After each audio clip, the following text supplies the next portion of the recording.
Hello, and welcome to Overcome a Mental Health podcast, where you can openly talk about your mental health issues, struggles, I should say. I don't like to call them an issue. Um, I am very excited to have on today's guest, Dr. Stephan Neff. He is a retired anesthesiologist and a functional medicine nerd. And we're just gonna jump right into his story today, and I'm gonna turn the time over to him. Thank you very much, Travis. It's an honor and it's a privilege to be on your show. Thank you very much for providing such a platform where we can have honest and meaningful discussions about topics that otherwise really are too much still a taboo in our society. Maybe not a conscious taboo where, no, we will not talk about it, but rather where there is so much insecurity, shame, guilt, and other negative emotions linked in our subconscious to whatever has happened. So many BS beliefs that do no longer serve us, but that are still riding us like monkeys on our back. So we need these open and honest discussions to bring light to that. Especially we men nowadays, we are so trapped in a world where we are supposed to be everything. We are supposed to be leaders, but then again, as soon as you are a bit more clear in your leadership, then you're toxic, masculine, chauvinistic swine, and it is hard. I feel very sorry for my young men, for my two sons, which are in their early 20s, and the world in which they are living and have grown up. It is a very confused world. It's a very world, and that's the same probably for the girls as well. Because for the girls, they have to be out there and they have to break the glass ceiling. They have to be excellent lovers and enjoy their life every moment of the day. They have been superb housewives. They have to be, everyone has to be superb in every bloody role. And then we have to document it on social media 24/7. My God, what a life. And I think this is all part and parcel of our life, but it's all running subconscious. So we are already living in a world of heightened cortisol, heightened adrenaline, heightened all that. And it's really, really hard to actually then step back and say, wow, where is the mass confusion? What are all these negative things in my head? Where are they coming from, etc.? And then add to that the adverse childhood experiences. Add to that the real trauma that you're encountering. Bloody hell. What's your chance of being anywhere normal, whatever that normal is? So I think if you all agree. Hey? That's the question, is what is normal? Exactly. And normal people, they scare me. Okay, that is, if you have got it all sorted and you know it all, then hang on, there is something seriously wrong. Are you really from this world? Or so no, I think the reality is we are all broken. We are all damaged.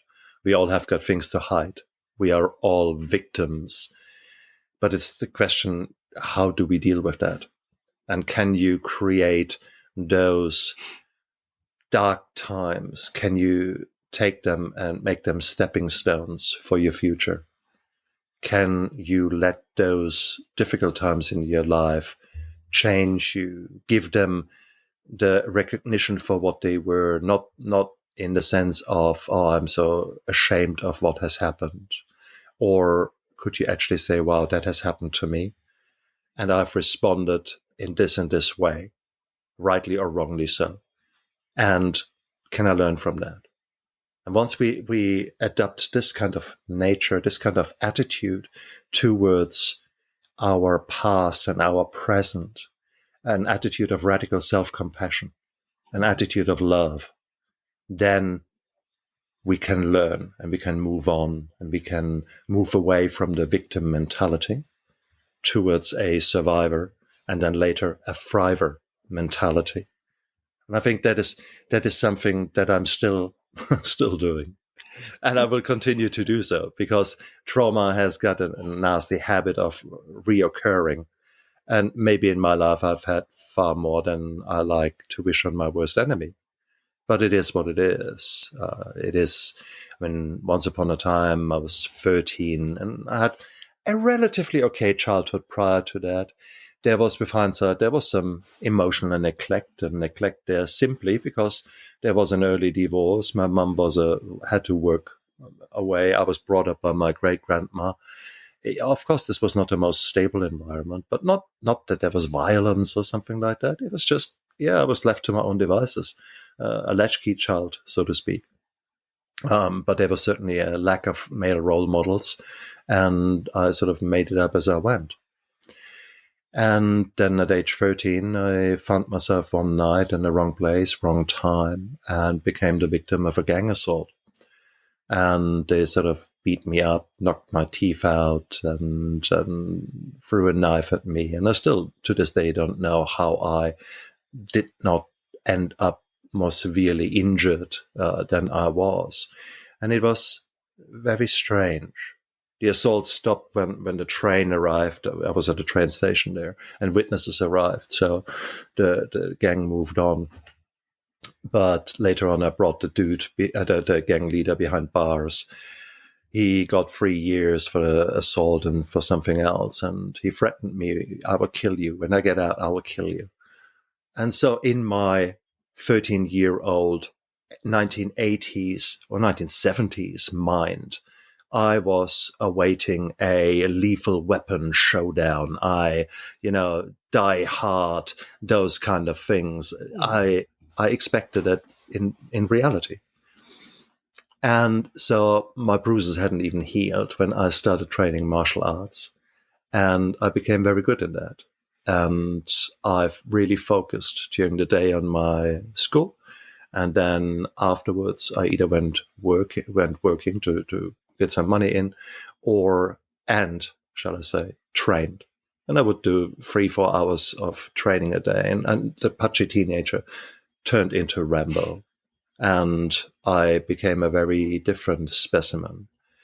A specimen with a lot of muscles, and a specimen who was essentially living in the darkness. PTSD had me fully, and it was the 1970s. Nothing was recognized, and certainly I had no clue about it. And even later on, I had reframed those experiences into something positive. So, hey, look, here I am, the man, look at me. And this positive reframing went on for a long time. In fact, only maybe 7-8 years ago, I realized that I had a full house of PTSD symptoms. And I thought, you're kidding me. And it only became clear to me when I saw a friend who was ex-special forces who was completely falling apart with his PTSD. And one day he came back and looked me in the eyes and said, look, it's going to be all fine. And I thought, oh shit, is he thinking about a fast exit here? And he said, no, I've met this woman. She's a counselor, a helper, and she has taught me things, and I'm going to be fine. And in my mind, at that moment in time, I quietly said, you got to be joking. Here you are. You have got, and in my mind, I went down all the tick list of PTSD symptoms. And the moment I did that, I suddenly realized I'm describing myself. And that I get goosebumps right now here, because that was a realization that was so bizarre. Here I had these symptoms for a very, very long time, and I had not recognized it for what it was. So therefore, it is bizarre. It is bizarre. We often live either in a world of denial or live in a world of simply lack of knowledge. And that is so hard. You don't know what you don't know. And even if you have an educated mind, I mean, for crying out loud, I was an anesthetist. I had, by that time, I had run a large pain clinic here. So I could smell a depression or an anxiety disorder a mile away in people who came into my clinic. Yet, could I see those things in me? Nah. So it's very partial blindness. You could call it like that. Yeah, and I was, with my anxiety and depression, I was in denial for years. Like, I knew I had a problem. I didn't quite put the scope on it, But Yeah. until I got out of the denial and like was like, you know what, I really need to do something about that. Like I couldn't move forward. I was Yeah. just pretty much staying stuck. Isn't it? And that's the hardest thing. And you see that again and again and again. I mean, I for 5 years, so age 13, assault, for 5 years, martial arts, Rambo. And then I entered university in a different town, and that was the 80s. And it became clear to me that this guy will never ever find me. As simple as that. There is no way. This was way before internet and social media, so there was no chance. This guy would not find me. Number one. Number two, there are girls. Number three, by now my teeth had been fixed and actually done, so I was a little bit more at ease, because prior to that, when you're still growing, they don't put permanent implants in. So you had got these kind of crappy things that from now and then fall out, and you look like an old man or like a pirate. You can imagine what that does to the confidence of a teenager. So dark times. And then I remember one Saturday in the first half year of university, sitting in a beer garden with two friends I had met there in the university, and we were having a big glass of beer, and that was nearly gone. And I was not drinking prior to that, not really, nothing. So it didn't have any kind of lure to me. But there I was under this beautiful, huge oak tree. The sun was shining, and it was just lovely. And suddenly I heard this laughter, a real belly laughter. And I literally looked around and thought, who was laughing this loud? And I realized it had been me. I had laughed. There was this freedom, this joy, this dopamine feeling coming over me. And it was the most beautiful feeling. And again, I've got a very emotional, physical response here, that the goosebumps, because it was such a revelation that I was able to love, that I was able to relax, that I was able to let go. And that was just absolutely bloody amazing. And unfortunately, this was such a beautiful feeling that was forever laid down in my memory, irreversible, as alcohol is beautiful. Alcohol is your solution to the problems. And that was such a curse. Yet, if you think back, alcohol was the solution to a severe problem I had. I had not found other solutions at that time, but I had found alcohol. So I was grateful. And I used alcohol very skillfully, because alcohol has got a lot of advantages. Here I was the shy teenager, but give me the right amount of alcohol. I bring out a guitar. I wasn't the best guitarist. I wasn't the best singer. I didn't care. It was just amazing. And in fact, these two friends I was talking about, a year, 2 years later, we went on a road trip down to Spain. And we would go on the beach and just sit there, free guitars, and none of us were great singers also. But my God, like moths to the light, the girls just arrived. Okay? So here I was, a physical specimen who had lost his inhibitions with the help of alcohol, who had gained a control of his sex drive. Because at one stage in my life, I was able to control my erections in such a way that I could easily ask a girl, well, how long would you like to make love? Should we do an hour and a half? And she would laugh. And an hour later, oh God, finish it already. It's enough. Okay. and, and it is amazing. So the alcohol gave me nearly superpowers. Okay, it was. There was an ability to function, which was great. But of course, alcohol is nothing but a wrecking ball. And unfortunately, I had continued to use that in whatever situations I deemed appropriate, which was always. And I dealt with any kind of challenge in my life with the help of alcohol. And you already see that there is a problem appearing there. I have to say, though, the alcohol was a solution. But I had found some other solutions. One solution was work. I threw myself in work, initially in school, then as a student, and I became very good at that. So I dare to say I was a workaholic long before I was an alcoholic. But both means were socially accepted. To drink alcohol in Germany is part of life. To be good in your job and to excel and have one accolade after the other was just, I was very accepted. So here I was actually living a burnout lifestyle, going all out, and then calming down with alcohol. You can only do that this long. I paid the price for it because I for a long time did not learn different coping mechanisms and only relied on alcohol. And life threw me more trauma and far too much to now go into here. But there was grief that I never really worked through. There was a lot of, I guess, betrayal and despair there. And I'm often trying to figure out, well, was that only near perception, or were there really some shitty people in my life? And I guess both. So only because you're paranoid doesn't mean to say that they are not after you. So I think both things held true. But then again, I had not developed the skill set that I've got today. And I think that is just fact. We need to find ourselves in some really hard times before we stop, learn to feel, learn to figure out what is actually really happening, and then make sense of it, and then deal with it in maybe different ways. I was forever running away from my feelings.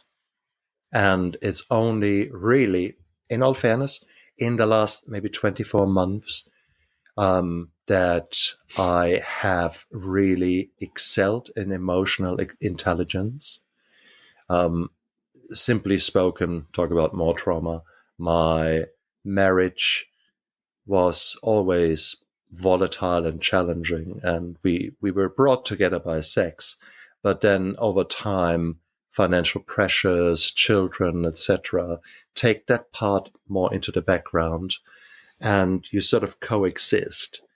And once the children had left the house, I had found myself in a situation that I certainly did not have any of my needs fulfilled. Neither had my wife. So ultimately, we were two strangers living together after 30 years of marriage. And that ended up in a divorce. And that divorce destroyed pretty much everything that my previous life, up until maybe 24 months ago, had signified. It led to a job loss for me. It led to me selling the house, selling everything, and losing everything. So the old phoenix literally has burned to ashes. And that was one of the hardest times probably in my life. So there was this new trauma.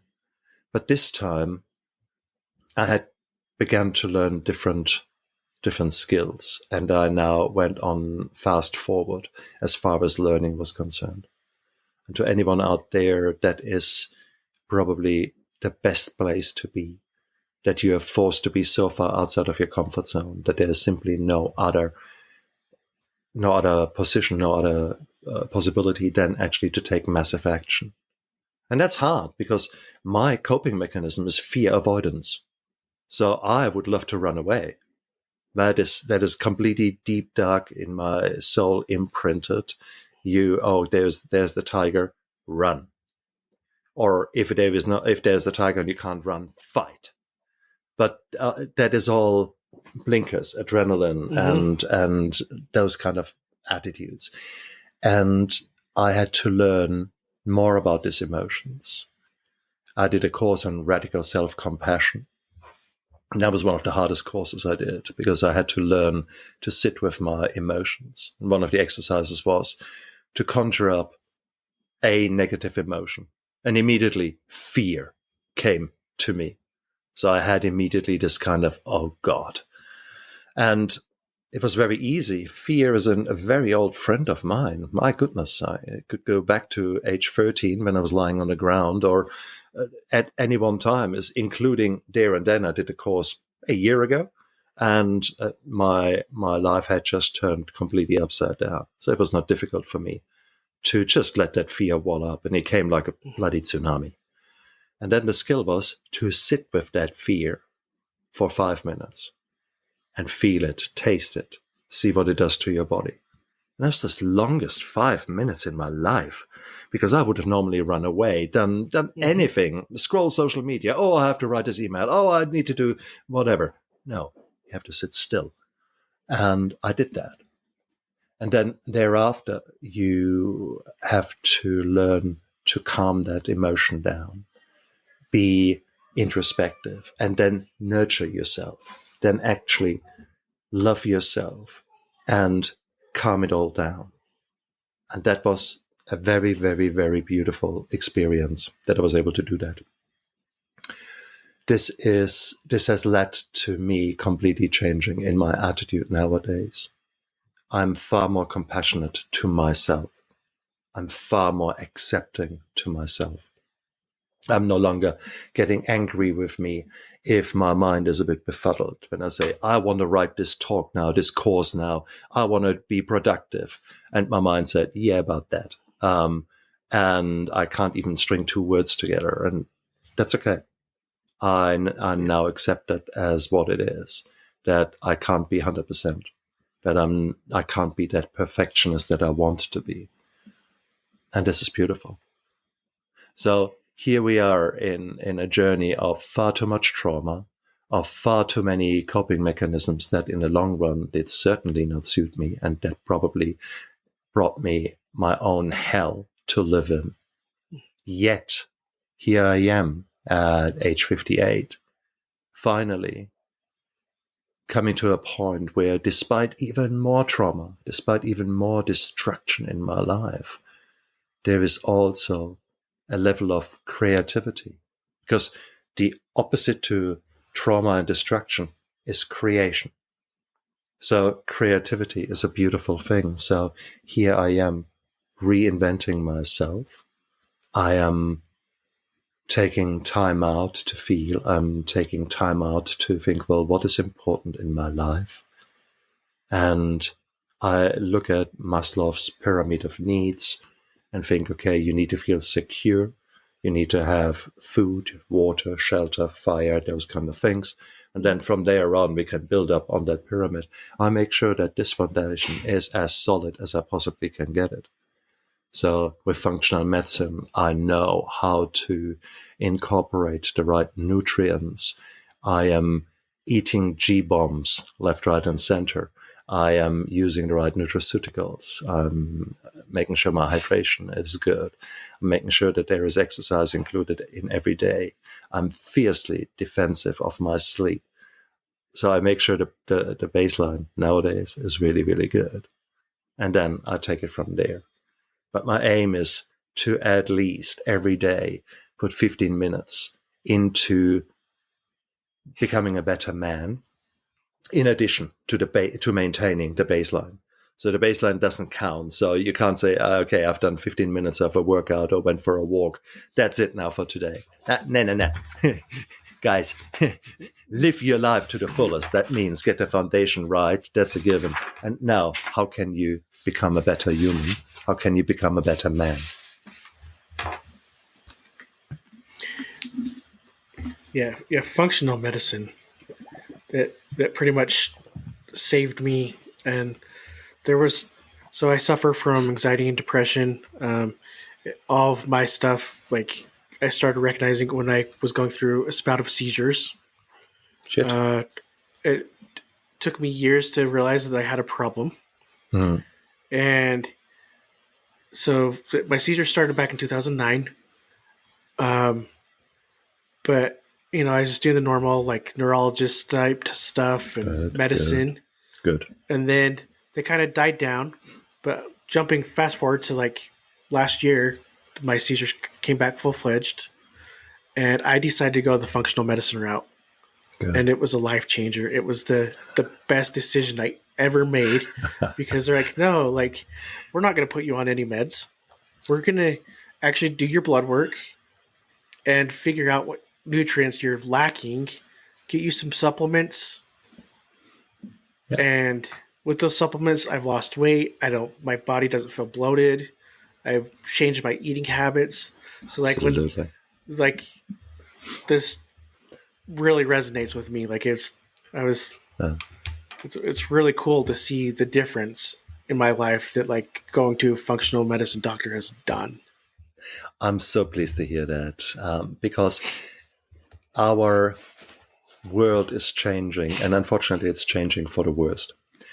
We have got increasing stress levels, increasing job insecurities, increasing climate insecurities, and a media, certainly in the United States, which is at best advertising, at worst mass. What's the word? We had in German, there are some nice words for it, because our Nazis were so good in it. They made sure that there is a radio in every household, so that they can bring home the hate messages. It's nothing else now in the modern media that we see there. It's a very divided life that you guys are living over there, and it's not so much better over here. And it's a very difficult world. Our world has become really toxic, not just from the media and from our own attitudes, but also in the way we are living. Your standard American diet is not for nothing abbreviated SAD. So there are so many nutrients are missing. And instead of nutrients, we're having toxins included in that. I'm just putting together a course on microplastics and nanoplastics, and it is amazing the amount of shit that we're getting into our system through the air, through food, through water, through our cosmetics that women typically put onto themselves.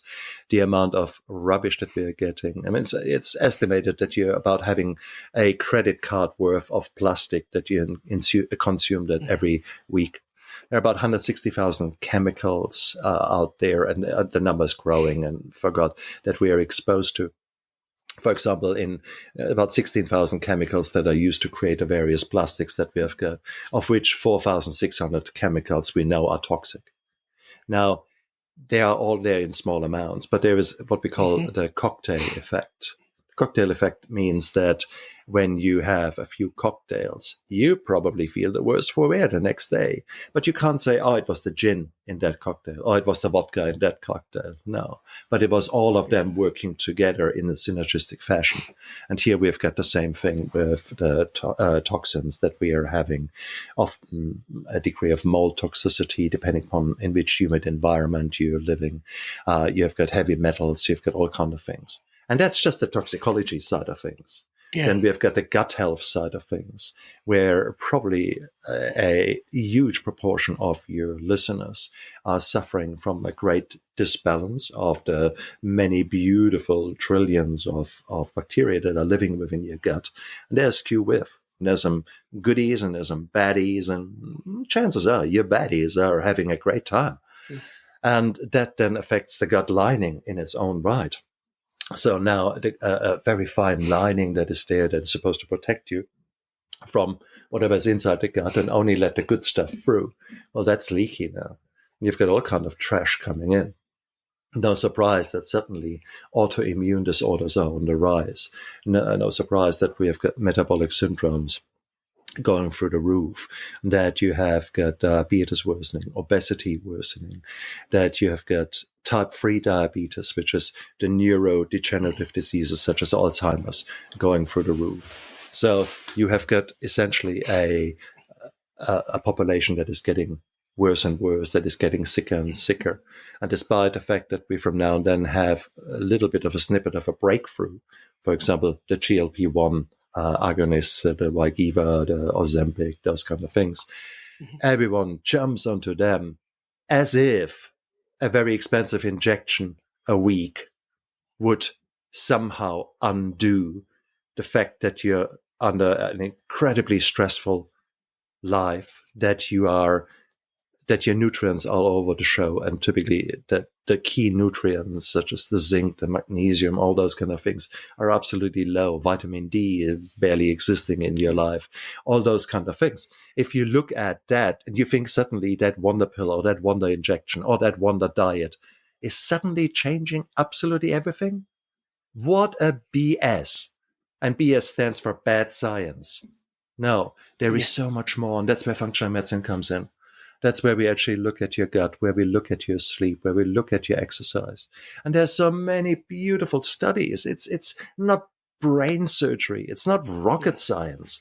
We have got the data out there. But there is such a tsunami of data hitting you. And it's often clickbait. There's so much clickbait, so much bullshit when you look at what Google shows you as breakthroughs in medicine or whatsoever. Oh my God. So no, there's so much more.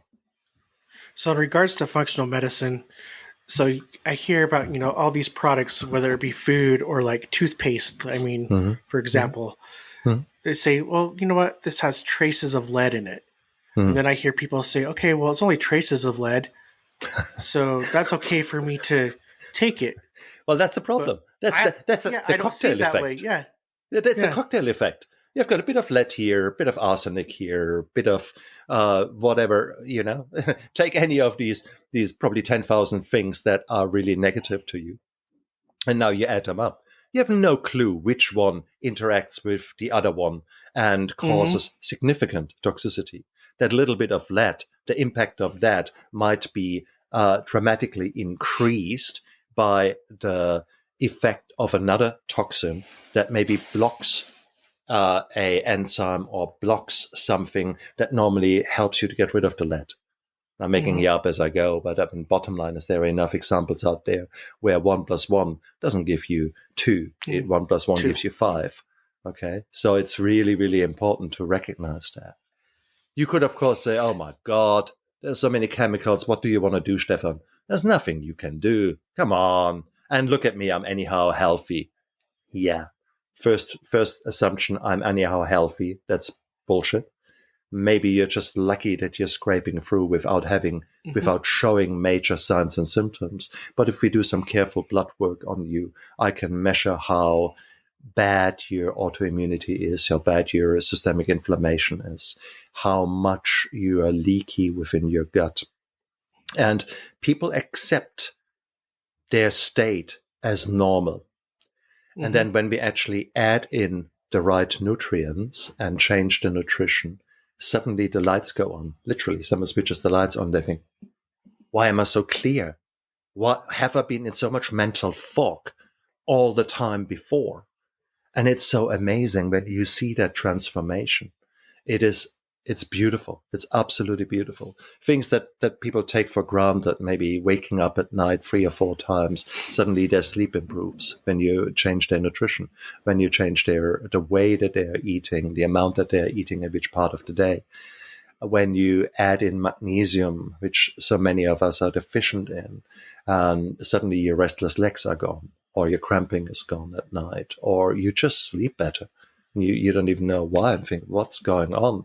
And yeah, it's the magnesium. Or the zinc in many men is so low, and therefore we are not the best when it comes to testosterone, when it comes to serotonin, when it comes to all those kind of things that make life really, really nice. So no, I mean, vitamin D, zinc, your protein intake, and your fibers. I think these are the low-hanging fruits where most people out there, certainly in the United States, are falling down big time. Fiber is such an important bit in your diet. That's the reason when I earlier referred to the G-bombs. These are G-bombs, so the greens, the beans, the onions, the mushrooms, the seeds. So you've got those kind of part of your diet that have actually a lot of phytochemicals, so healthy chemicals that help the body to work better. They have got the macronutrients and the micronutrients, and they have got a fiber. So if you get free macronutrients, and I call them actually 4 macronutrients. You've got the protein, the fat, the carbohydrates, and then you've got the fiber. Now, the first 3 are for you as when I say you, for those cells that come from mommy and daddy. Now, these are actually the minority of cells. The majority of you, Travis, is bacteria by number. So actually, there are more bacteria which are nowhere from mommy and daddy in you than there are things that you normally define as you. Now, there are about 1.5 kilogram or kilogram, 1.5 different figures are out there. And if you think about that, that's actually amazing. 100 trillion bacteria. And we have only scratched the surface as far as our knowledge about that. Because now we know that serotonin, when it comes to depression, 95% of the serotonin is not produced in the brain, it's produced in the gut. So therefore, you need vitamin D, zinc, magnesium, and protein, the essential amino acids. You need those things as a minimum to create the serotonin. But in order to create serotonin, you need the factories for the serotonin, which are the bacteria. What do the bacteria live on? Fiber. Hello, hello, hello. If you're worried about your lead and are worried about all the nasty things in there, well, what do you think? Where does the lead go? Because or any kind of toxins go, the liver is the major detoxifier in our body. Now, the liver typically takes these compounds and then either puts it out through the bile or through the blood that goes into the, well, the ultimate end result is that it ends up in the poo. But if you don't have fiber there, then the stuff gets thrown into the colon, in the large gut, with the view of getting it out there. But now there's no fiber there. So the stuff looks around and says, well, there's no transporter here for me to go out. I might as well go back into the bloodstream. So you've got actually toxins thrown into the gut with the view of being excreted, but there is now no carrier, there's no fiber, there's nothing there waiting for them to be carried. So it gets reabsorbed. Duh. And that's the reason that so many institutions recommend 30 grams of fiber a day as part of your diet. And we typically fall very short of that. In the Western diet, you have got, oh God, if you get 15 grams, then you're lucky. And that seems to be sort of the average, or even less in the United States. And you can change it dramatically. So you've mentioned gut health a little bit. It relates largely to like physical health, but how does it like influence your mental well-being? Hugely. We said, for example, the serotonin that it is created. Serotonin is the neurochemical or neurotransmitter that we link with mental wellness. And I say link because in the past we sort of had this imagination that if the serotonin is low, then you get depression. And if the serotonin is far too high, then you get other problems. It's probably not so straightforward. There's a balance of neurochemicals that affect that. And that's the reason that, for example, sometimes a serotonin reuptake inhibitor, something that increases your serotonin, works, and in some other people it doesn't work. So why is that? It should be pretty clear. Serotonin low, give something, get the serotonin up, you're happy. It doesn't work like that. So therefore, the best example is the serotonin that we have now figured out is in the gut. But also there's so many other receptor systems within the body that, again, we are only beginning to tease apart, beginning to learn about.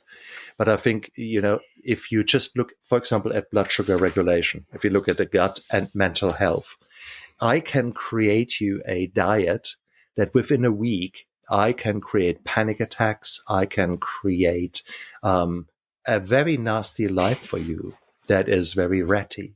The only thing I need to do is make sure that I feed you basically lots of sugar and then let that sugar drop down. So you get that massive spike up of blood sugar and your insulin is getting poured out and everyone says, oh my God, so much sugar.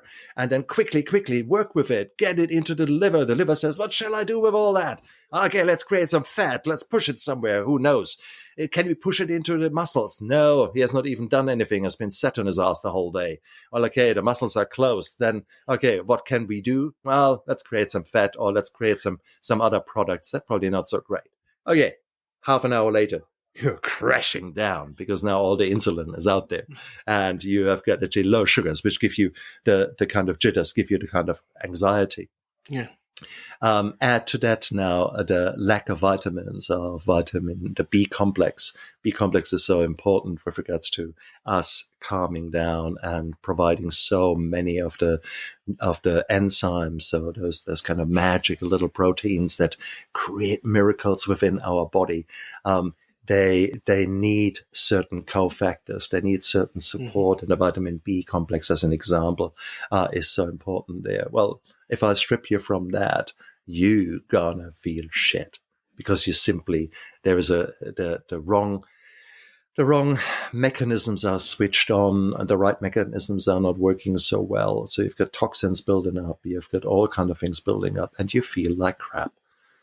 So if I want to create that scenario, I can do that. I have got the skills.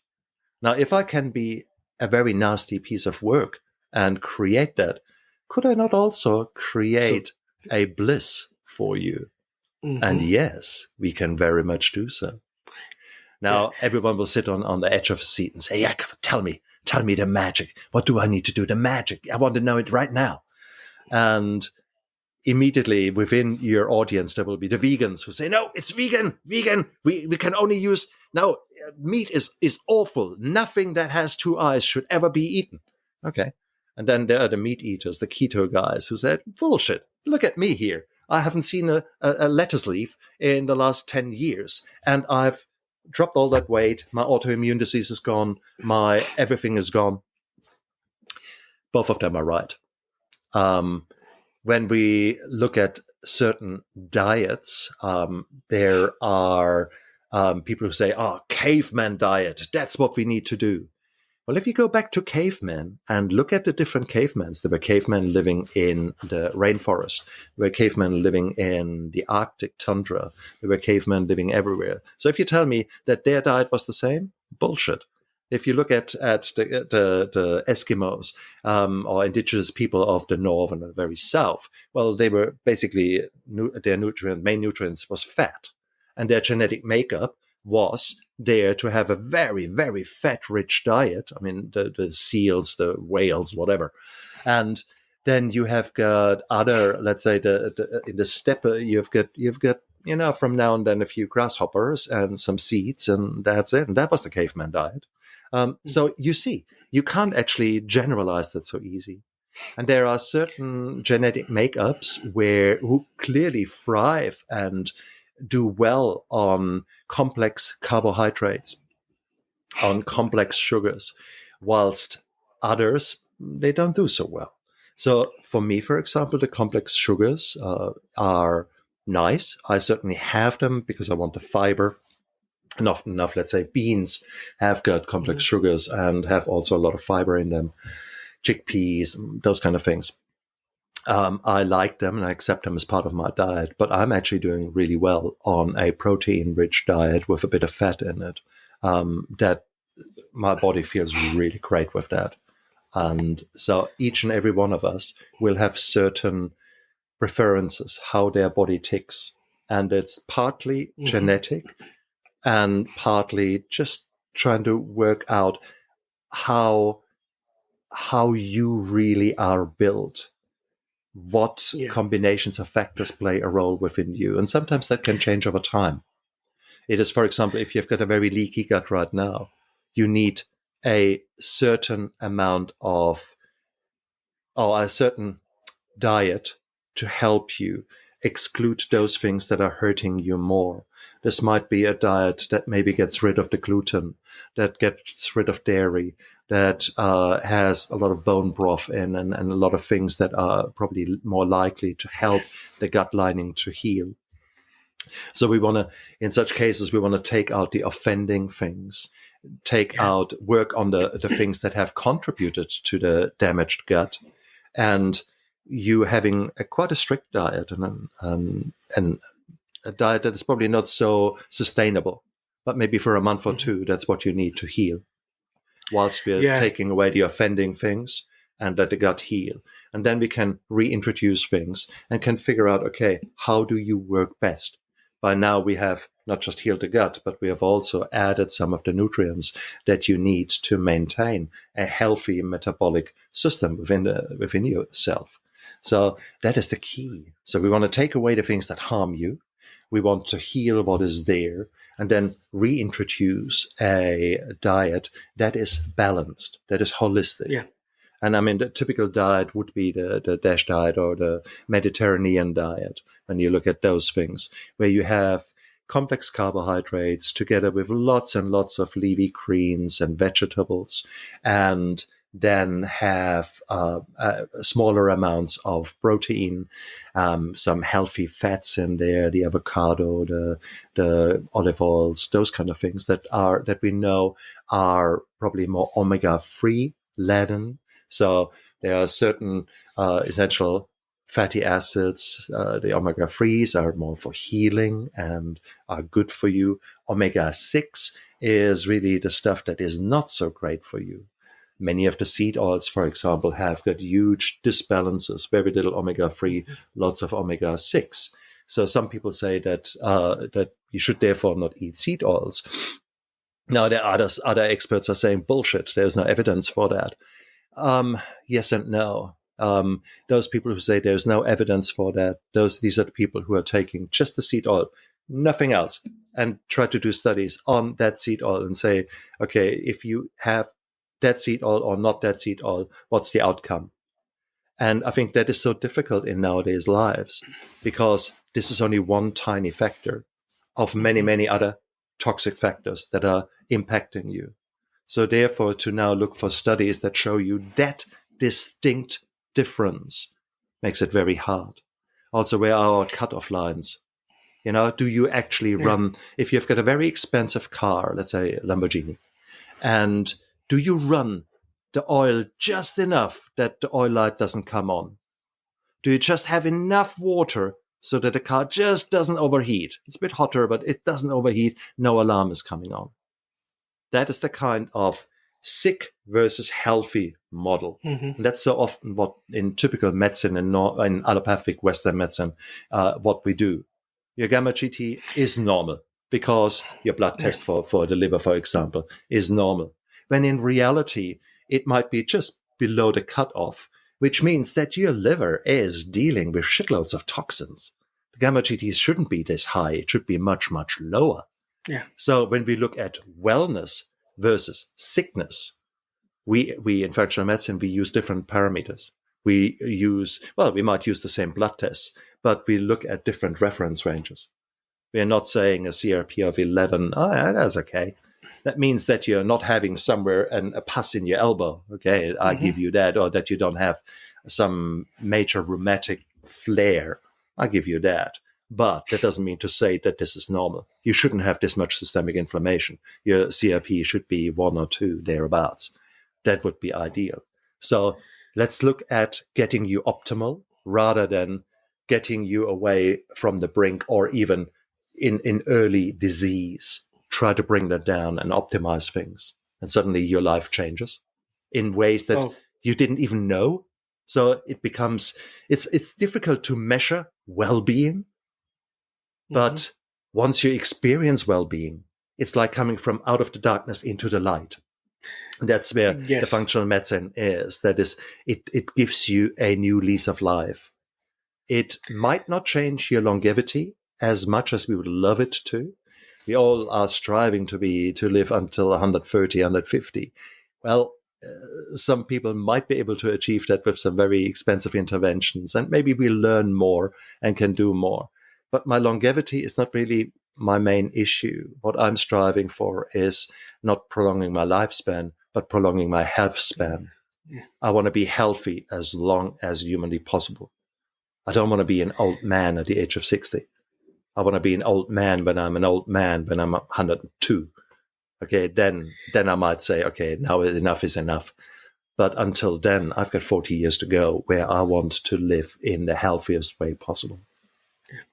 Now, we said we talked about trauma, we talked about alcohol, and I lived a life that was not really conducive to health span for 50 years. Now, I changed, and I just want to leave you with that fact. I changed my life completely. over the last 10 years.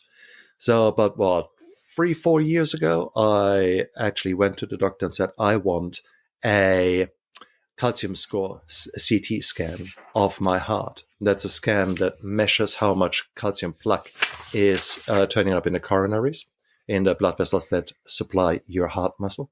So in other words, if that is blocked, you get a heart attack, you die, kind of thing. So, and my dad died of his 6th heart attack, my biological father. And I thought, yeah, great. Here I've got the genes. I had the rough lifestyle. I had the trauma to prove it. Mm-hmm. My God. But I had changed. I had changed my nutrition by then. I had changed a lot of things. My calcium score is 0. There was not a single plaque in the coronaries. And that was such a revelation for me. The past does not equal the future. So whatever your past was like, maybe full of pain, both emotional and physical, due to all kind of shit, by taking one step at a time, one tiny baby step, but consistently increasing those baby steps and adding further baby steps in all the various pillars of your life, you can suddenly reap tremendous rewards. You guys can change. So whatever your reality right now is, however much pain you are in, there is so much you can do. There is hope. There is help. Don't let any of these bullshit voices in your head tell you otherwise. These are lies. Don't let any of the naysayers in your life tell you, oh no. No, this is all bullshit. You can change, both from a physical point of view, dramatically improve your life, and from a mental point of view, dramatically improve your life. It's a fact. There's no two ways around that. To which extent, that all depends on you. If you're sitting in a wheelchair and literally there is some nasty trauma, physical trauma has occurred to you, you have no more spine below the level of, I don't know, L2. Well, I will not make you walk, that's for sure. But maybe will your cramps change? Will your nutrition change? Will your well-being change? Will your mental fog change? Yeah, very likely. With the help of someone who looks more holistic at you, compared with someone who looks only, let's say, on a spinal cord injury, or looks only at, I don't know, whatever your current problem is. So don't give up is a key message to anyone out there listening. I'm a walking example of basically what you just said. There was a time, like I said, mentioned before, I suffered from seizures. There was a time where I didn't quite believe in like the functional medicine side of things. Like I went to a functional medicine doctor and I went to it and I was like, okay, I don't buy this. Like, I don't know. And then I just didn't, and at that time I didn't know like enough about it. And then, so my wife kept saying, no, like you need to go see one. So the end of last year, this is what happened. I was like, you know what? I had about 30, 40 seizures in the span of like a month. Wow. And that had already happened like years ago and it hadn't happened since. So I was like, I need to do something. So I went to a functional health like center and they said, you know what? You're lacking this. You need more magnesium. You need B complex. It's pretty much everything you said. Your cholesterol is way too high. You're pre-diabetic. Oh yeah, exactly. And perfect. They're like, so you need to change your diet. You need to take these supplements. Take it or leave it. So exactly. I got on the supplements. Changed my diet. I stopped eating like, we basically cut out sugar, not completely. I'm not saying like, do I enjoy a cookie here and there with like bad sugar? Yes, but like just changing it, adding more protein. Yeah, like everything you mentioned, and it's made my brain fog go away. Absolutely. I feel like I'm in a better mental health state. I absolutely feel I am not as there's like hardly any inflammation left in me. Like I didn't know how much inflammation I had. And then just looking at like pictures of me from 3 months ago to now, I was like, it's honestly like a holy shit moment. It's like, this is possible. Yeah. But that's only the start, brother. That's only the start, Travis. Yeah. This is, now you have tasted blood. Okay, now the journey will continue because there will be other things that you will discover. Now, you said a cookie, for example, now comes the journey into the kitchen.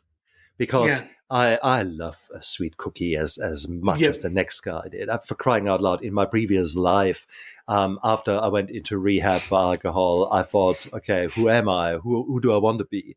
I said, well, I always had this saying, there is not enough cheesecake in this Mm-hmm. world. That was something I started saying as a student, because I love cheesecake.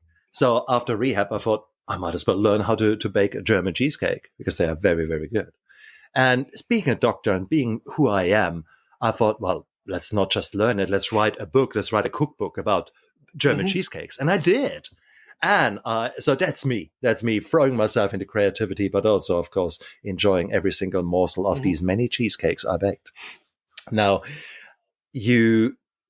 I learned how to cook a decent cheesecake. That means I can also learn how to cook healthy. And to go back to Yeah. your cookie, yes, you can buy a store-baked cookie, which has about Yeah. 18, 20 different Yeah. ingredients, And of which about 15 you can't even pronounce because they are yep. chemicals. Yep. Or Yep. you could, hey?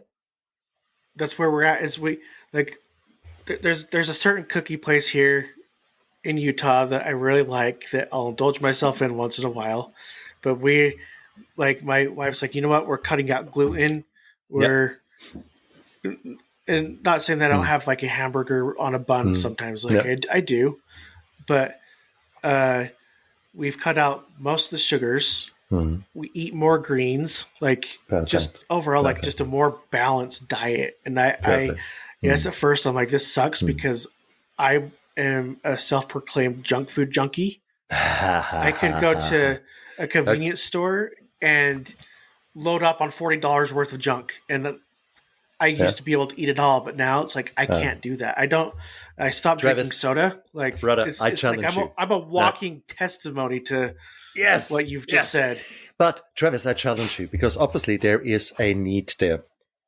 And I've created a 5-day sugar detox course. And one of the days we are talking essentially about the psychological needs there that you're not meeting. Mm-hmm. On the one hand, we've got, of course, all the nutritional factors, etc., that we discussed. But on the other hand, food is so much more. Food is Mm-hmm. warmth for the soul. Food is love for some people. Food calms you down. So you haven't learned yet ways of reducing the anxiety. And I know I'm a Yeah. late night snacker. My Yeah. goodness. There were times I would have easily eaten the whole caloric Yeah. day and more at 12 o'clock at night, in Yeah. addition to what Yep. I ate over the day. So let's be clear about that. So obviously my needs were not met whatsoever. So on a psychological way, I was substituting love with food. That's just Mm-hmm. one reason why we eat.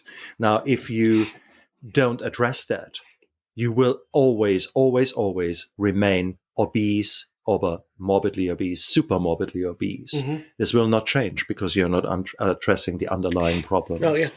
So let's be clear about that. The link between mental health and nutrition is so profound, and you need to be clear about that. Now, you need Good. then in the kitchen. I told you about learning how to bake Mm-hmm. some mean cheesecakes, but I've also learned how to create bliss balls. Little quick tip for all you guys out there: get yourself some dates, get yourself some walnuts, maybe some pumpkin seeds, get yourself some dried fruit, get yourself some real cocoa or a dark chocolate. If you want to add some of those beautiful phytochemicals in there, because dark chocolate, so 95% dark Yep. chocolate, That's I've. doesn't taste so Mm, nice, but it has some health benefits, just as much as all the other things have health benefits I've just said. And then you put that all into a blender, add some spices in there. I'm a big fan of spices. Something like that. I would put a pinch of cayenne pepper in there. I would put some cinnamon in there, which regulates the blood sugar. And it would turn out a bit like from a taste, a bit like Christmassy. And you have got all that, mixed it in a mincer, roll it all up, and have that in a bowl, maybe roll it in some dried desiccated coconut. You have got the most beautiful, nutrient dense sweet that you could possibly wish for, full of fiber. It's lovely. Now, please don't eat a whole bowl of it because it is nutrient dense. It has some complex carbohydrates in there. So whilst your blood sugar will not go through the roof, it has a lot of healthy fatty acids and it has a lot of fiber and a lot of healthy complex carbohydrates. But yeah, it has calories. So let's not be silly there. You need the calories, you need the fat, you need the essential fatty acids, you need the fiber, and you need, to a certain degree, the carbohydrates. When I say to a certain degree, there are essential fatty acids. So certain fats you need, your body can't make them.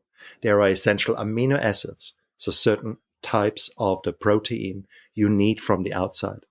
There are no essential carbohydrates. In other words, carbohydrates is a give or take.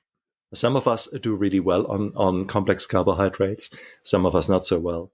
But no one does well on high fructose corn syrup, which is laced with some glyphosate, some Roundup, because that is your American diet. And add in another, I don't know how many chemicals in there. Your FDA and your regulatory bodies should be slapped, left, right, and center, because you allow so many intriguing components into the food that in their own right, I mean, any mum with an ADHD child or with an autistic child will tell you, if I give my child those Fruit Loops, he is going nuts. And not the good nuts. Yeah, we've been taking out a lot of the red dyes in our kids' diets because it's like our son, you give him some candy and you know immediately that we gave him candy because he's already absolutely just a very strong personality to begin with. He's really intense. So give him some candy and he just makes him more intense. Yeah. And then again, the question then is, how do you replace it? And it's all a matter of practice. If you go to Japan, for example, and you go into schools and the preschools and the first 2 or 3 years and look at the children and ask them, what's your favorite food? Carrot. You what? Yep, it's broccoli. What? Brown rice. What? So it's up to us how we bring up our children and what we introduce as normal and what we model. We've lucked out because all of our kids really like vegetables and fruits and stuff. So that is really lucked out, but it's also modeling. It's also something where you can model. And in that case, you're actually lucky because you want to show a good nutrition. So you've got a second driver there, a second incentive, not just for you to get better, but also, oh God, as a parent, I really need to model. Great. Yeah. So you might as well play with them in the kitchen. Make your own pasta. Don't go into the store and get some freaking ramen noodles. Bullshit. Make your own pasta. 3 ingredients. Flour, salt, egg. End of the story. Mix it together. If you want some color, fine. Cook some beetroot and then mince it down, put it into that, just a little bit less egg or a little bit more egg. Try to see how dry your flour is. And suddenly you've got the most pink pasta or purple pasta that you want. You can make lemon pasta. Dehydrate some lemons and then grind them up, put them in there. Lemon and pepper pasta. Oh, out of this world. Yeah. Very easy to do, fun to do, and beautiful studies. When you look, there was a study done where they created 2 identical pasta dishes, one with homemade pasta, the other one with store-made pasta or store-bought pasta. And then they created exactly the same dish, exactly the same sauces, etc. with it, and gave that the participants to eat. And I gave them with the food, they got a camera and a small pill form that would take pictures. Every, I think, a minute or every 30 seconds or so, it would take a picture. And it's beautiful to see, to compare these line of pictures within basically 2-3 minutes. Your own homemade pasta is completely dissolved into mash and it's there ready to be taken up as nutrients. Whilst the store-bought one is, is that plastic or is that noodles? What is that? Is that plastic or noodles? Yeah. And it's amazing. So learn. This is an opportunity for you to grow. It's to have fun in the kitchen. Yeah, I actually had a growth moment last week. So we've stopped going out and eating as much just because most of it's junk, and when we do, we are starting to be more specific on what we will like, Yeah. what restaurants we will eat.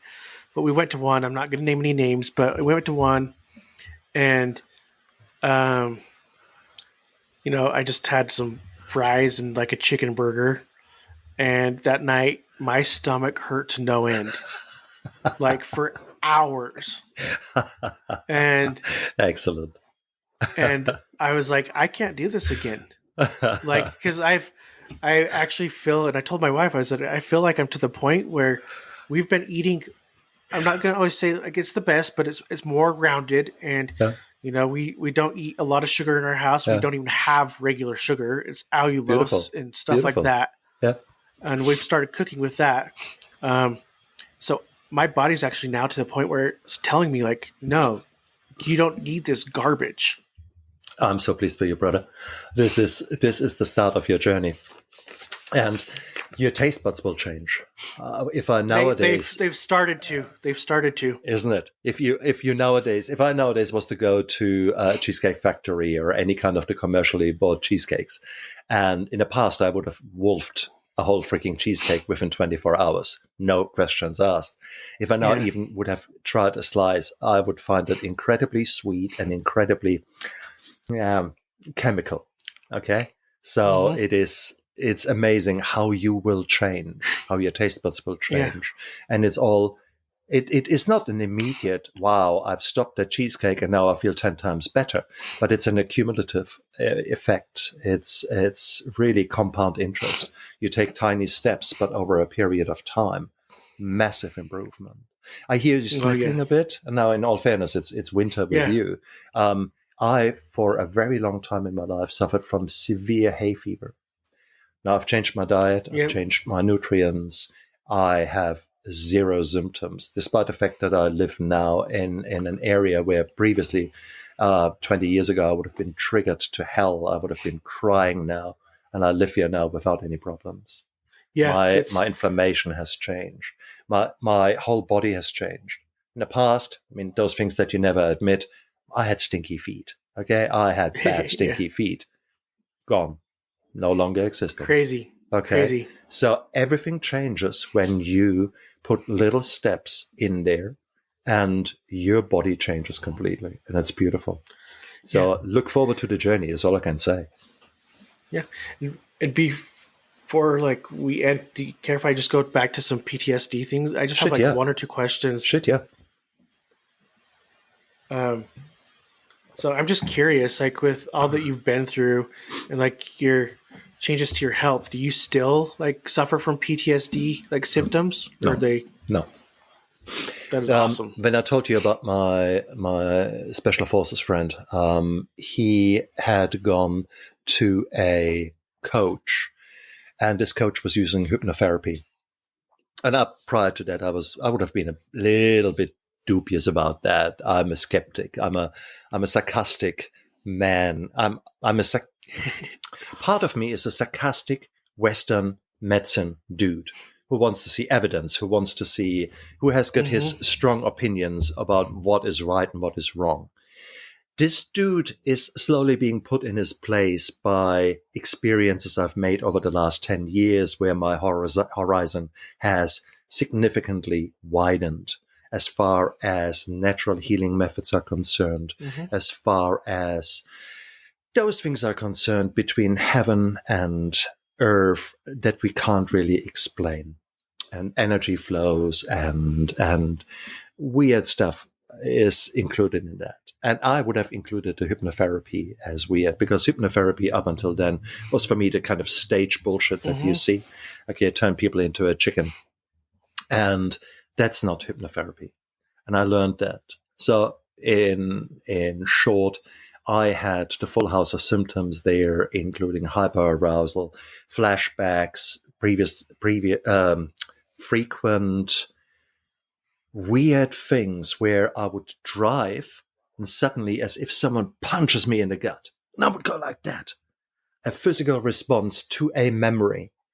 So this was a very strong link. I would have a lot of these physical responses where my body responds to the way I looked at a girl 30 years ago. Mm-hmm. And, you think, oh my God. And I always had very weird dreams and very bizarre dreams. There was never blood and gore. So it was not the nightmare as you would maybe experience it in a Hollywood movie. No, it was just the most bizarre rubbish. But typically, I would wake up and would, God, sometimes I would try to get out of that trance sleep kind of thing because it was such a weird dream. And these things were normal for me. I accepted them. That's just me. When in reality, it was PTSD.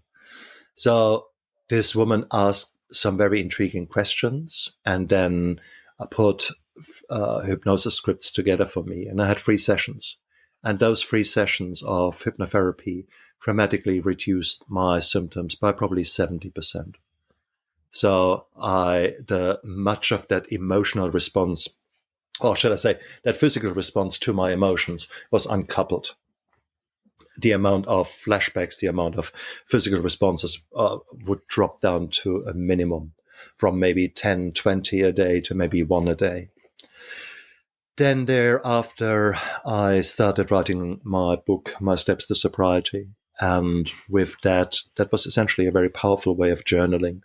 And I began to write about that impact that I had, that really this assault had on me. And I accepted PTSD for what it was. And I wrote actually a book chapter for someone else called PTSD is My Superpower. So I actually really worked on it from an emotional point of view and a brain point of view. That reduced the symptoms further by about 20%. So I now was down to 90% reduced. So I still have a life in which I have experienced violence and potentially life-threatening violence. And this has changed me forever. And it will so. I will always be the dude who is sitting with the back to the wall, who knows where the exits are, who probably knows how to handle himself, who immediately knows about 10 different weapons that are immediately within my reach, that don't look like weapons, but that I will use as such. So I'm glad that this dude is there. I'm glad that this warrior is there, this martial artist, because one day he might very well rescue my life. In fact, he has already rescued my life several times, because as part of my training, I did the German version of Jiu-Jitsu, where you do a lot of rolling, you learn judo techniques and things like that. And I was very good. One of the things would be that you learn how to forward roll over a table or over something like that. And one day I was driving on my bike and a woman next to me saw a car park and she went whoosh in there, took me with her into that car park, broke. And with that, we came from maybe 30 kilometers an hour to 0 like that. My bike was blocked and I was catapulted over the bike in a kind of hero Superman position flying through the air. And I found myself in the air. There I was. Shit, what do you do now? And actually my training kicked in and I rolled and I ended up with a few scrapes, but that was it. Mm-hmm. It's not so good when you impact on on things. But there was a tree, there was a lamppost in between, and I actually, by sheer luck, ended up flying between the two, then rolled and stood up. My bike was totaled. But here I was, the training that I had put in had rescued my life in this case. And it probably saved me later on in many other situations where I had the situational awareness to say, okay, this is dodgy, let's get out of here now, or etc. So that's part of PTSD, the raised situational awareness, and I don't want to get rid of that because it made me a good doctor. Yeah. It made me a man who is aware of what is going on around him. And I don't want to drop that. I don't want to be this kind of walking through life with my cell phone mobile and think of nothing else and be completely. Yep. So that's the PTSD story. There is an advantage when you have got PTSD, just as much as there is an advantage if you get diagnosed with Asperger's or any kind of neurodivergent way that your mind works. Mm-hmm. Once you find out the traits within you, there will be some traits that you can really be proud of, others that you typically don't want to be proud of, yet they can become superpowers if you get to know them and harness them for the advantages that they can give you. And I think that is so important. You, for example, have harnessed your depression, your anxiety, and have harnessed that as a purpose in your life, that you're now providing this platform here, that you're going out there and say, I've got so much shit happening in my life. There must be a sense behind that. It gave you the purpose. It drove you forward to become the better human. That means that you will become a better husband, that you will become a better leader in your family, that you will become a better father. And for that, I congratulate you. Now, you could say, you could whine and be the victim. No, why do I have seizures? My God, my life was so terrible.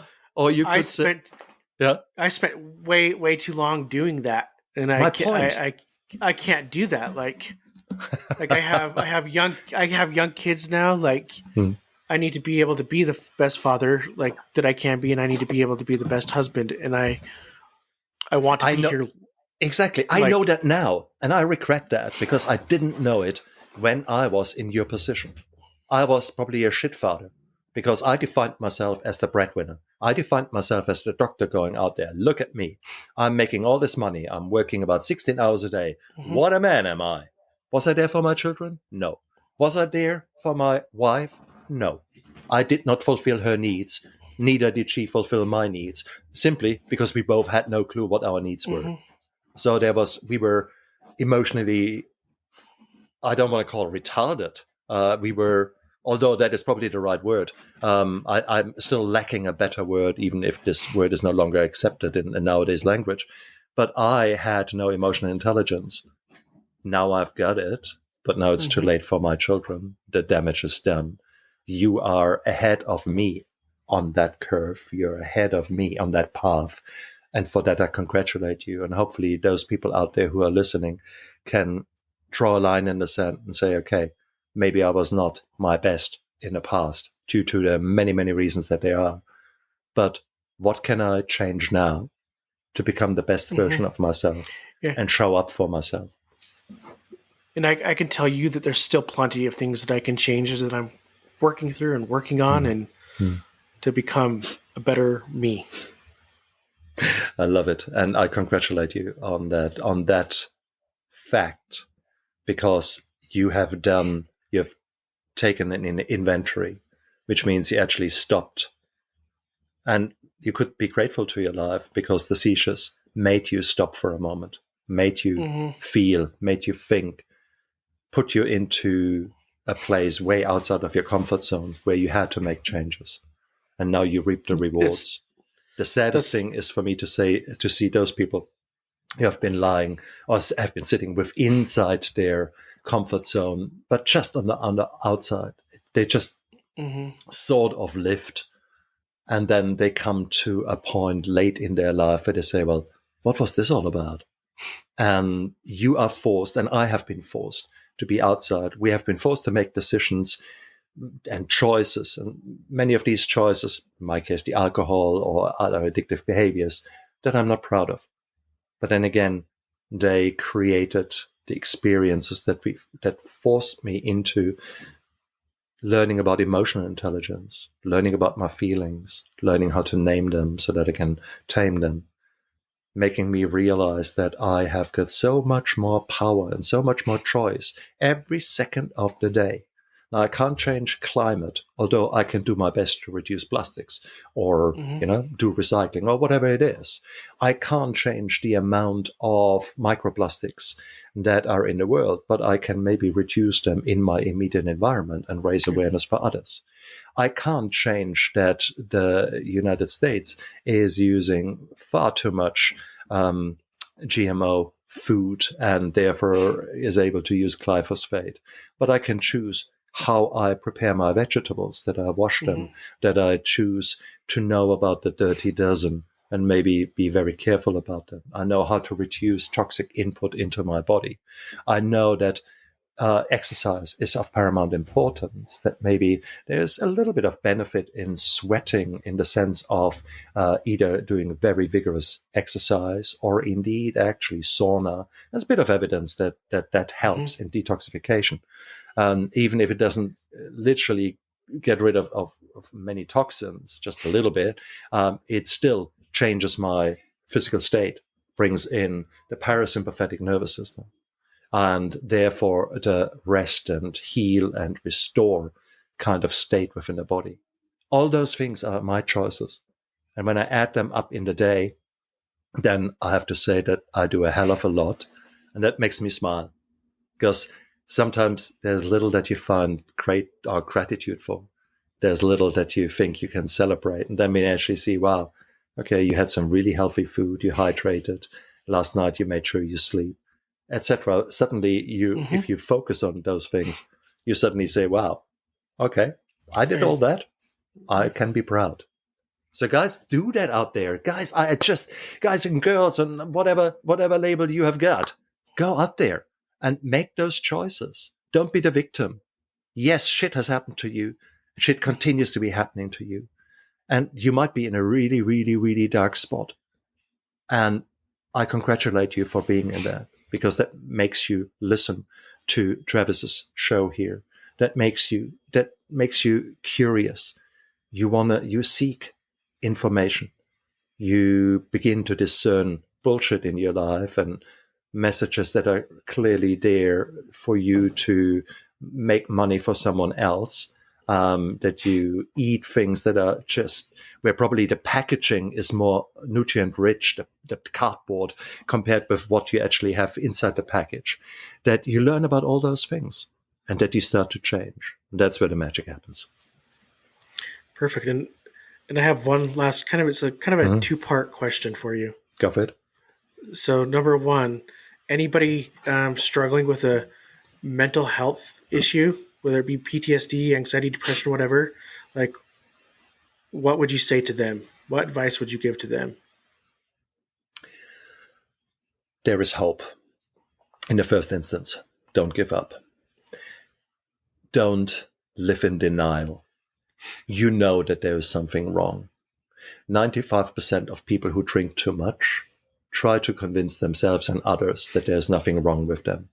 BS. So stop the denial and accept that maybe you are behaving in ways that are not so great, that you've got a hair trigger, that you're constantly angry, that there are times in your life where your family is running away from you.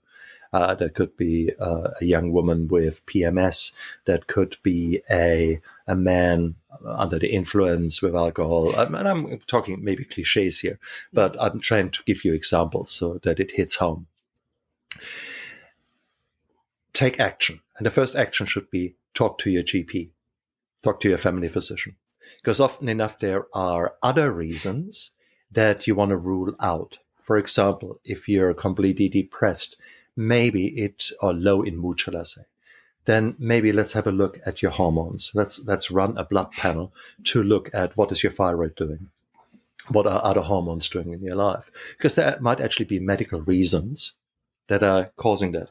In your case, the seizures, you did exactly the right thing. You had a neurologist looking at you, because seizures that start in adulthood automatically means you've got cancer until proven otherwise, a brain tumor, or something going on in your head that we need to rule out.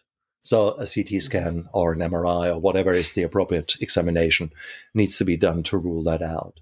So therefore, check that out. Check those things out where clearly there might be something there that is there. So if you've got suddenly severe back pain, don't immediately go for the psychology route where you say the issues lie in the tissues. It's all my stress. It's all that.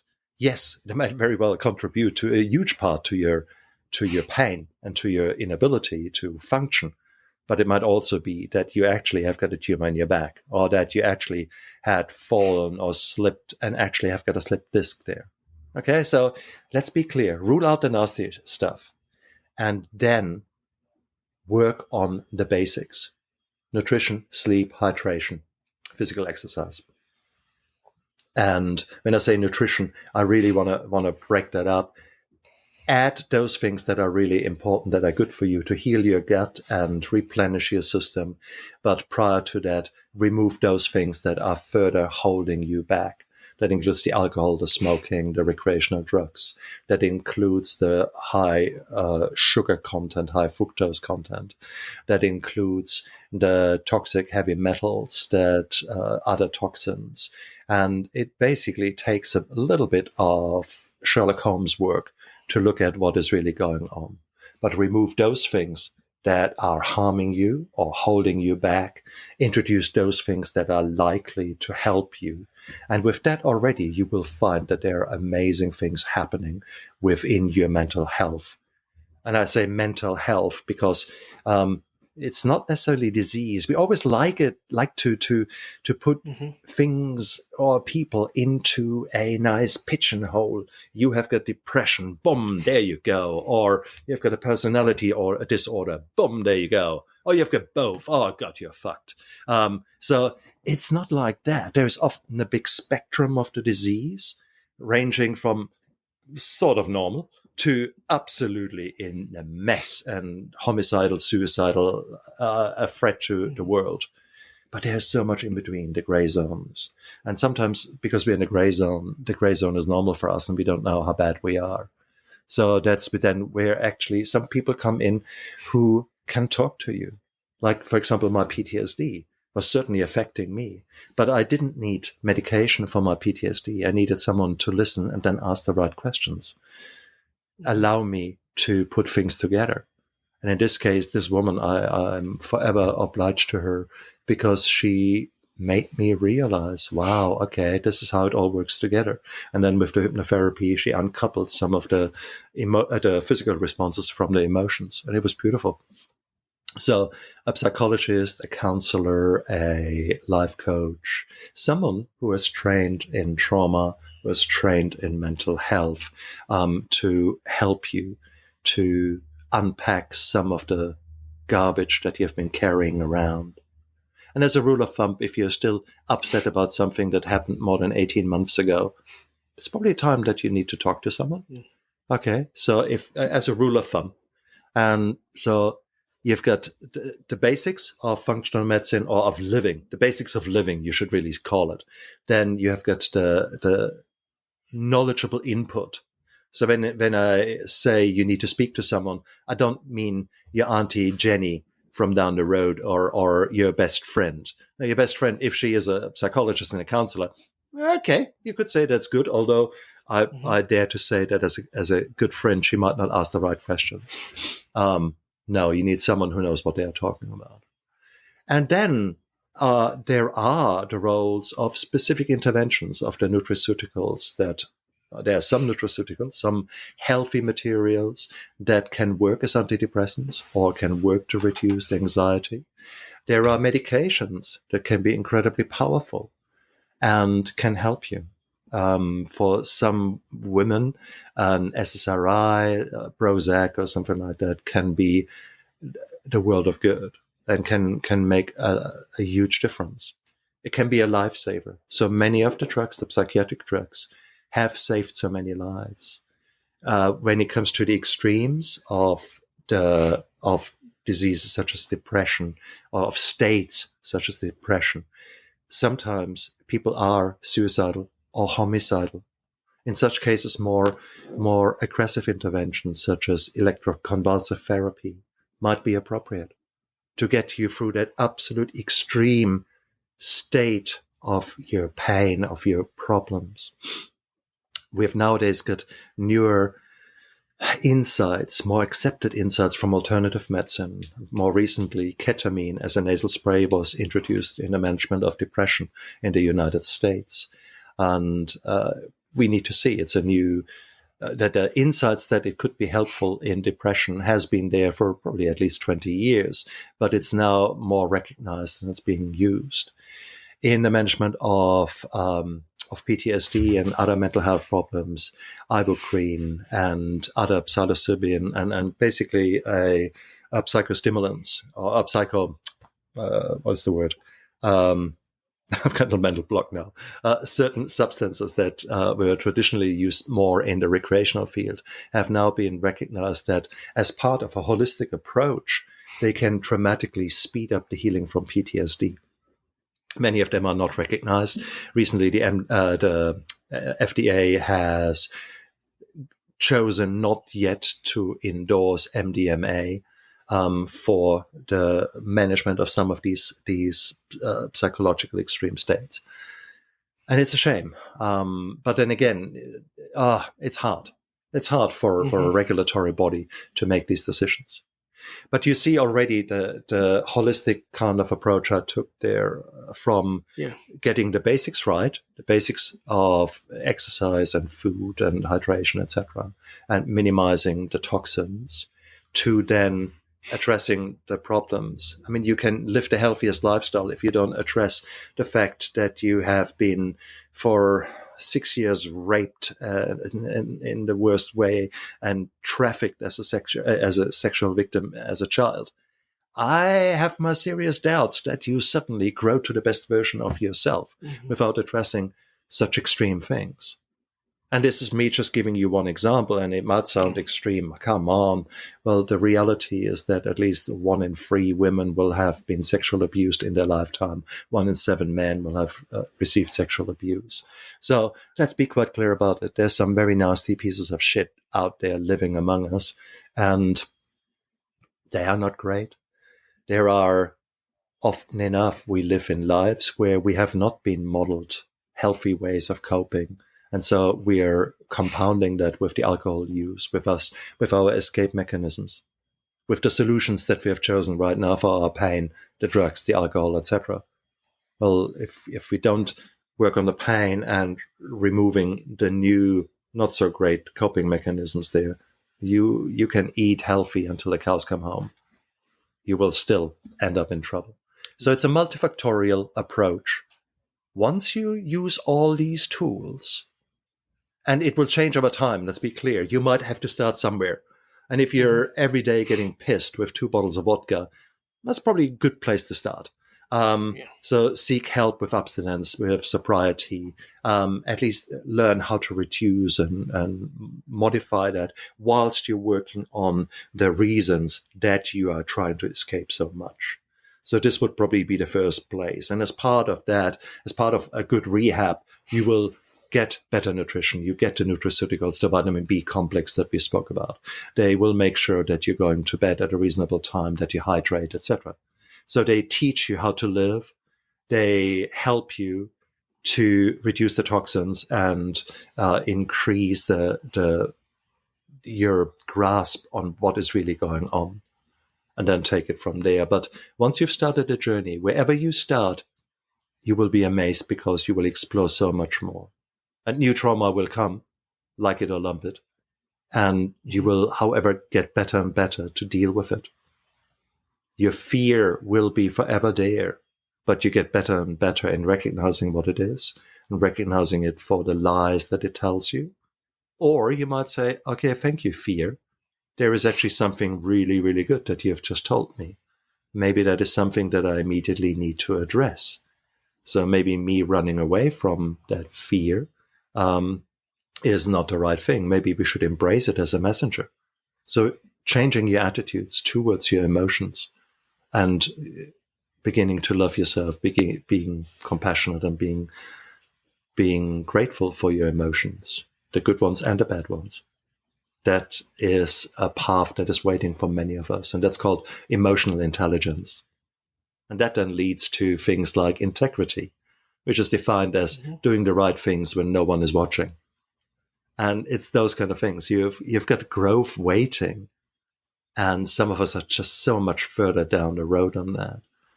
And again, I immediately become a bit regretful because nowadays I know all these lessons, but I had to learn them the hard way. And so it took me a hell of a long time. So if those of you are a bit further advanced on the age line, that's okay.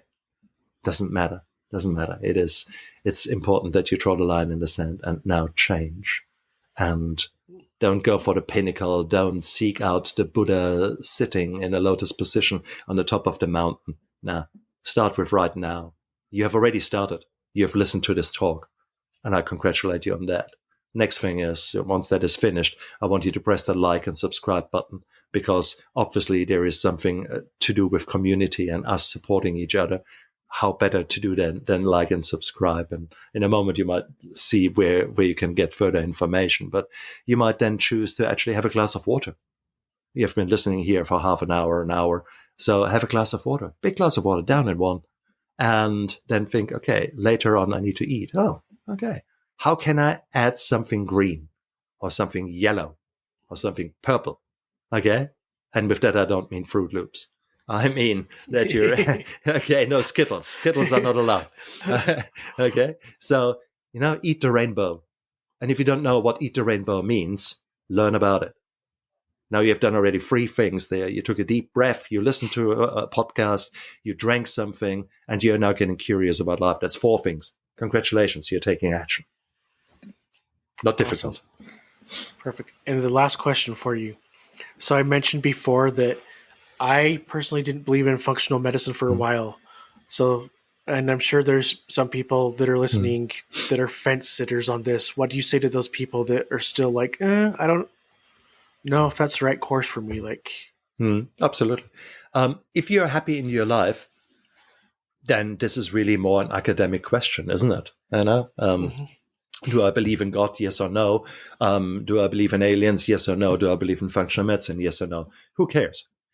If you're at a state where you're saying, actually, my life is a heap of shit, and I've got all these aches and pains and a mental fog, and I walk into a room and think, why the hell did I go in here, and what's really going on? And I wake up more tired than I went to sleep with. Hang on. Is that really the life you want to live? If you go to your GP and he's saying, you know what? Congratulations, you're diabetic. You need to learn how to manage your carbohydrates. Hell, may I tell you, you probably, the same GP has told you a few years ago that you're hypertensive and you're half-heartedly taking your medication and that you're probably overweight. Okay. So you've got all those kind of things. These are messages from the universe. Would you mind just listening to those messages? Or do you really need a 2x4 in the form of a heart attack or of a stroke or you being admitted with Alzheimer's? I don't think that you can get so easily back from that. But right now, you've got all these messages that you may wish to listen to. And now suddenly you have to go to your GP. And he says, well, okay, let's teach you how to live with diabetes.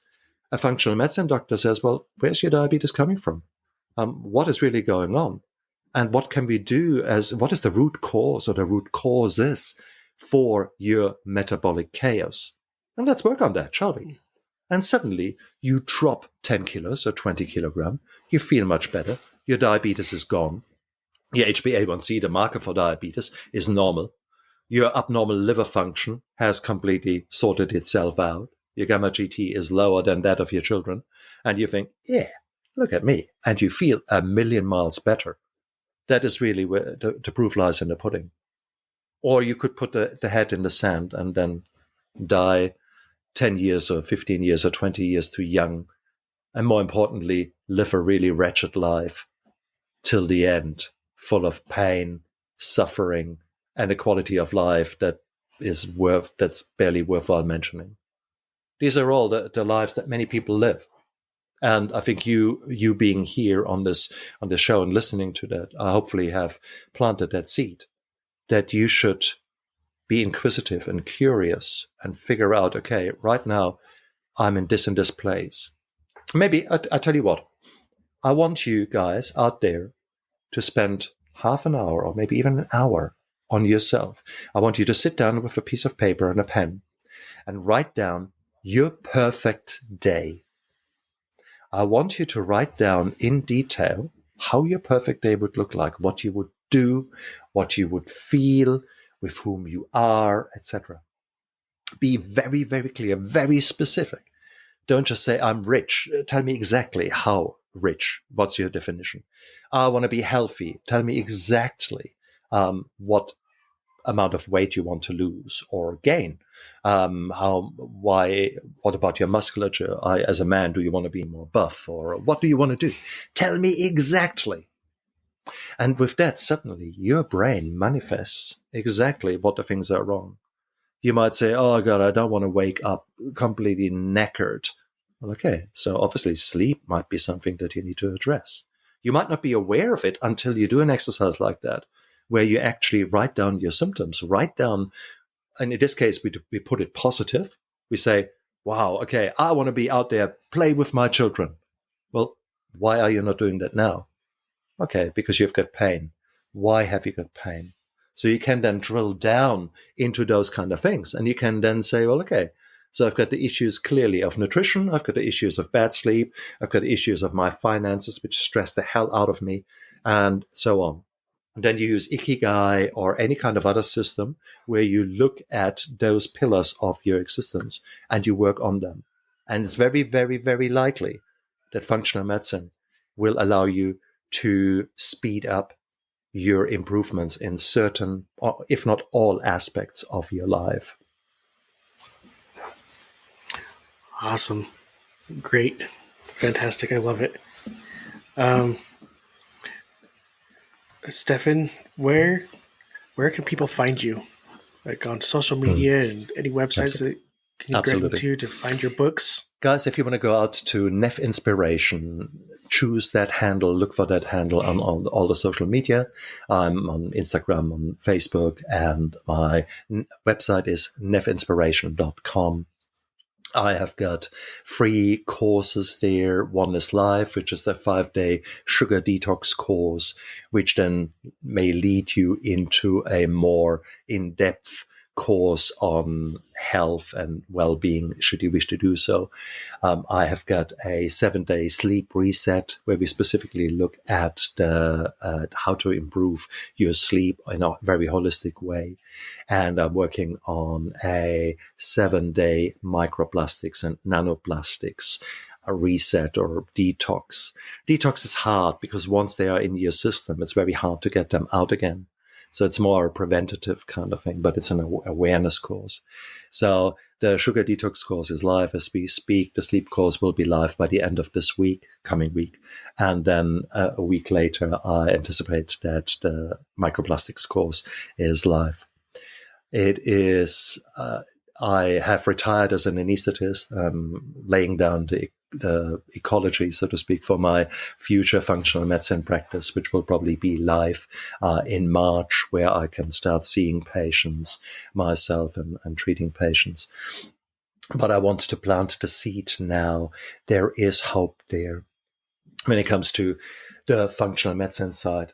When it comes to sobriety side, I have written a book here, My Steps to Sobriety. And this is a book available on Amazon or through Ingram Sparks or any bookshops there. It is, it's now in its 3rd edition, has just been re-released with all updated information, updated kind of data and figures out there. So if you're interested in sobriety yourself, or if you're a loved one who is living with someone where you just think, oh my God, this book might be it might be of help to you, especially when it comes to putting the 12 steps of sobriety, of AA, in a modern language. The AA was created in the 1930s, so there's a lot of God in there, and there's a lot of wording and phrases that are difficult to accept nowadays in a more secular culture. And so this might be of help there. I am outspoken with my own show, Neff Inspiration. So I've got now 530 guests that I have had the honor of interviewing, typically guests who have gone through hell and back and kept going. So I try to speak out. I try to have open and meaningful discussions. And I invite you all to do the same. I invite you all around your dinner table to actually have a discussion about things that matter and introduce the principles of integrity, of curiosity, of authenticity, of being open and honest with your own with your own feelings and see how that goes. Examining what your role is. I think that is one of the biggest things. I mean, our role as men, when we look at what is toxic masculinity or what is masculinity, what is a good man? The same for a good woman. What is a good woman? And there will always be yin and yang. But I think probably when it comes to men, there should probably be more masculinity and a little bit of femininity there. So with a woman, she may choose maybe to be more feminine, but certainly have a degree of masculinity in there as well.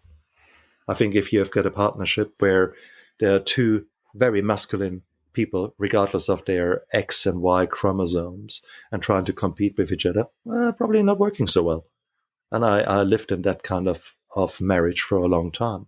That's why I'm saying we need to define those things that we take for granted and maybe see, well, who do I want to become? What is my right place? And that is all waiting. So there are so many things, the emotional intelligence. Many of my articles that I write on my website are about that. And of course, the functional medicine. So you can't say that I'm not trying to provide value to you and provide information to you, because I strongly believe we all can massively change our lives and in turn change the world. But we need to change ourselves first. Awesome. Thank you, Stephan, for being on the show today. Thank you to all the listeners that are listening. Please like, share, subscribe.